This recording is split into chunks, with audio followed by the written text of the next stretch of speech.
2 വയസ്സാണ് പ്രശാന്ത് ആ കുഞ്ഞിന്റെ പ്രായം. എന്തിന് എന്നുള്ളൊരു ചോദ്യമുണ്ട്. ഇപ്പോൾ സാമ്പത്തിക ബാധ്യതയുണ്ട് ആ കുടുംബത്തിനെന്ന് കേൾക്കുന്നു. അങ്ങനെയാണെങ്കിലും മറ്റു കുറേ വഴികൾ അവരുടെ മുന്നിലുണ്ട്. സ്വന്തം കുഞ്ഞിനെ കൊല്ലാൻ എന്തിനാ അമ്മ കൂട്ടു നിൽക്കുന്നു? മരുമകളാണ്, മകളെപ്പോലെ തന്നെ ആകേണ്ടതാണ് ഹരികുമാറിനും. എന്തിന് എന്നുള്ളൊരു ചോദ്യമുണ്ടല്ലോ. ഒരുപാട് സംശയങ്ങൾ ഈ കേസുമായി ബന്ധപ്പെട്ട് ഉയർന്നിട്ടുണ്ട്. അതായത് ഈ കുട്ടിയുടെ അമ്മ ഈ സമീപത്തുള്ള ഒരു ദേവസ്വം ബോർഡിന്റെ അമ്പലത്തിൽ കഴകം ജോലിക്ക് ചെയ്യുന്നവരാണ്. അവരുടെ സാമ്പത്തിക ഇടപാടുകൾ അടക്കമുള്ള കാര്യങ്ങൾ പോലീസ് അന്വേഷിക്കുന്നുണ്ട്. കാരണം ഈ ജോലി വാങ്ങിത്തരാം എന്ന പേരിൽ ഈ അവർ പണം വാങ്ങിയിരുന്നതായും ഉള്ള പരാതികൾ ഉയർന്നിട്ടുണ്ട്. ആ നാട്ടിൽ തന്നെ പോലീസ് ഇക്കാര്യങ്ങൾ അന്വേഷിക്കുന്നുണ്ട്. ചില ഉന്നതരുടെ പേര് പറഞ്ഞ് അവർ അല്ലെങ്കിൽ ഇത്തരത്തിൽ പണം വാങ്ങിയ ശേഷം കത്ത് നൽകി ജോലി വാങ്ങിത്തരാമെന്ന് പറഞ്ഞു. അപ്പോൾ സാമ്പത്തിക ഇടപാടുമായി ബന്ധപ്പെട്ട ചില വിഷയങ്ങൾ ആ വീട്ടിൽ നിലനിന്നിരുന്നു. ഈ സാമ്പത്തിക ബാധ്യത എന്ന് പറയുമ്പോൾ ഇപ്പൊ ഈ പറഞ്ഞല്ലോ പണം വാങ്ങി ജോലി വാഗ്ദാനം ചെയ്തു, അത് ആരാണ് ചെയ്തത്? ശ്രീതുവാണോ, ഈ ഹരികുമാറാണോ, അതോ കുഞ്ഞിന്റെ അച്ഛനാണോ? കുട്ടിയുടെ അമ്മയുമായി ബന്ധപ്പെട്ടാണ് ഇത്തരം പരാതികൾ ഉയർന്നിട്ടുണ്ട്. പോലീസ് അതിൻ്റെ എല്ലാ വശങ്ങളും പരിശോധിക്കുന്നുണ്ട്.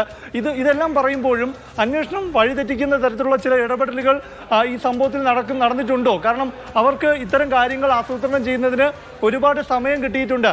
അവിടെ ഈ തീ കത്തിയതുമായി ബന്ധപ്പെട്ട കാര്യങ്ങൾ, ഒപ്പം തന്നെ ഈ കുട്ടിയെ കിണറ്റിൽ കണ്ടെത്തിയ സമയത്താണ് തൊട്ടടുത്ത ചായ്പിൽ കുരുക്കിട്ട കയർ കാണുന്നത്. ഇതെല്ലാം ഒരു കൂട്ടാത്മഹത്യക്കുള്ള ചില ശ്രമങ്ങൾ നടത്തി എന്ന ഒരു പൊതുബോധം വരുത്തുന്നതിന് വേണ്ടിയുള്ള നീക്കങ്ങളായിരുന്നു. അതായത് എന്തൊക്കെയോ അവിടെ ഈ കുടുംബത്തിനകത്ത് നടന്ന സംഭവങ്ങളിൽ ഒളിക്കാനുണ്ട്, അല്ലെങ്കിൽ കുട്ടിയുടെ മരണത്തിന് ശേഷം പലതും ഒളിക്കാൻ വേണ്ടി ചെയ്ത നീക്കങ്ങളാണോ എന്നതടക്കമുള്ള എല്ലാ കാര്യങ്ങളും പോലീസ് സ്റ്റേഷനിൽ പോയി ഞങ്ങളുടെ വീട്ടിൽ സൂക്ഷിച്ചിരുന്ന ഒരു 30 ലക്ഷം രൂപ കാണാനില്ല എന്ന് പരാതി നൽകിയല്ലോ. അങ്ങനെ ഈ സാമ്പത്തിക ബാധ്യതയുള്ള ഒരു കുടുംബത്തിന്റെ കയ്യിൽ എങ്ങനെ 30 ലക്ഷം രൂപ വരും? പോലീസ് എങ്ങനെയാണ് അതിനെ കാണുന്നത് പ്രശാന്ത്? അതാണ് ഇതിൽ ഈ സാമ്പത്തിക ഇടപാടുകൾ ഏത് തരത്തിലാണ്, അല്ലെങ്കിൽ സാമ്പത്തിക ഇടപാടുമായി ബന്ധപ്പെട്ട് ആ വീട്ടിൽ പലരും, അതായത് ഈ ജോലി വാഗ്ദാനം ചെയ്തുകൊണ്ട് പണം വാങ്ങി എന്നതടക്കമുള്ള പരാതികളുണ്ട്. പലരും ആ വീട്ടിൽ വന്ന് ബഹളം ഉണ്ടാക്കാറുണ്ട് തുടങ്ങിയ നാട്ടുകാരുടെ മൊഴികളുണ്ട്. അപ്പോൾ ഇതെല്ലാം കൂടി ചേർത്ത് വെച്ചാണ് പോലീസിന്റെ അന്വേഷണം നടക്കുന്നത്. അപ്പോൾ അതിലേക്കെല്ലാം കടക്കും മുൻപ് കുട്ടിയെ ആര് കൊന്നു, അല്ലെങ്കിൽ കുട്ടി കൊല്ലപ്പെട്ടത് എങ്ങനെയാണ്, കിണറ്റിൽ കുട്ടിയുടെ മൃതദേഹം കണ്ടെത്തിയതിന്റെ കാരണമായ സംഭവങ്ങൾ എന്തൊക്കെയാണ്, അത്തരം കാര്യങ്ങളുടെ അന്വേഷണമാണ് ആദ്യം നടന്നുകൊണ്ടിരിക്കുന്നത്. അതിനാണ് ഇപ്പോൾ 3 പേരെ ഇരുത്തിക്കൊണ്ടുള്ള, അച്ഛനെയും അമ്മയും അമ്മാവനെ ഇരുത്തിക്കൊണ്ടുള്ള ചോദ്യം ചെയ്യലിലാണ്. ഇപ്പോൾ അമ്മാവൻ താനാണ് ഈ ക്രിമിനൽ കുറ്റം ചെയ്തത് എന്ന കാര്യം അമ്മാവൻ സമ്മതിച്ചതായാണ് ഇപ്പോൾ പോലീസിന്റെ ഭാഗത്തു നിന്ന് നമുക്ക് ലഭിക്കുന്ന വിവരം.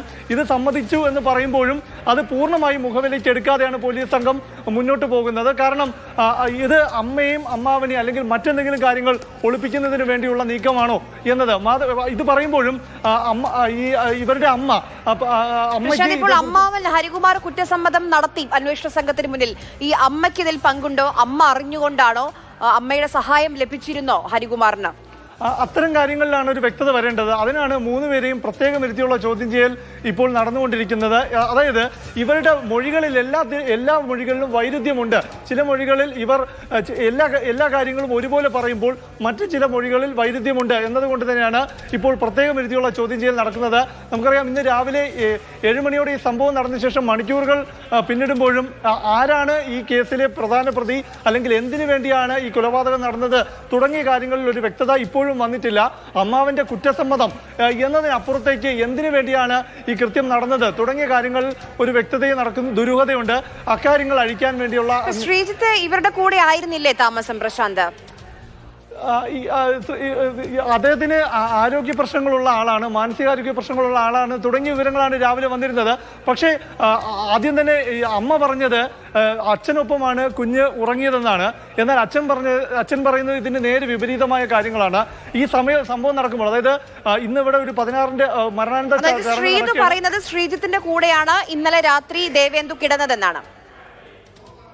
അതെ, ശ്രീജിത്ത്. പക്ഷേ അതായത് അച്ഛനത് മുഖവിലേക്ക് എടുക്കുന്നു, അച്ഛനത് തള്ളുന്ന തരത്തിലുള്ള മൊഴിയും പോലീസിന് നൽകിയിട്ടുണ്ട്. അതായത് അത്തരത്തിൽ ഒരു വൈരുദ്ധ്യം പൂർണ്ണമായും ഈ കേസുമായി ബന്ധപ്പെട്ട ഇവരുടെ എല്ലാ സ്റ്റേറ്റ്മെന്റുകളിലുണ്ട് എന്നത് തന്നെയാണ്. ഏതായാലും ഇപ്പോൾ അമ്മാവൻ എന്തുകൊണ്ട് ഇത്തരത്തിൽ താനാണ് ഈ കൃത്യം ചെയ്തത് എന്ന് വെളിപ്പെടുത്തുമ്പോൾ അതിൽ അമ്മയ്ക്കും അച്ഛനുമെല്ലാം അറിവുണ്ടോ എന്ന കാര്യത്തിലാണ് ഇനിയും ഒരു വ്യക്തത വരേണ്ടത്. ഏതായാലും അല്പസമയത്തിനകം തന്നെ ഇക്കാര്യത്തിലുള്ള ദുരൂഹതകൾ നീങ്ങും എന്നാണ് പോലീസ് അന്വേഷണ സംഘം വ്യക്തമാക്കുന്നത്. വരാം. ഇപ്പോൾ പ്രേക്ഷകർ സ്ക്രീനിൽ കാണുന്ന ഈ വ്യക്തി, ഇതാണ് ഈ കുഞ്ഞിന്റെ അമ്മാവൻ, ആ കുഞ്ഞിന്റെ അമ്മയുടെ സഹോദരനായ ഹരികുമാർ. ആ ഹരികുമാറാണ് ഇപ്പോൾ ആ കുഞ്ഞിനെ കൊന്നു എന്ന് കുറ്റസമ്മതം അന്വേഷണ സംഘത്തിന് മുന്നിൽ നൽകിയിട്ടുള്ളത്.